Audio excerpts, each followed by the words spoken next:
Atentatin ndaj reshterit Muhamet Lika në Kosovë sërish ushtrojnë kontrolle në Kaçanik.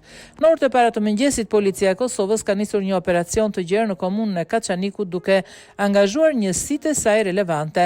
Lajmi është bërë i ditur nga zëdhënësi i policisë Kosovës Baki Kelani. Kelani ka theksuar se ky operacion po kryhet në bashkëpunim me organet e drejtësisë dhe se pas përfundimit të tij do t'i jepen informacione shtesë në lidhje me të. Burimet nga media bëjnë të ditur se ky aksion po zhvillohet në lidhje me vrasjen e reshterit Muhamet Lika, i cili u vra disa kohë më parë. Pak ditë më parë, policia e Kosovës realizoi një tjetër operacion të madh në Kaçanik, ku arrestua më shumë se 5 persona si të dyshuar për vrasjen e reshterit Lika.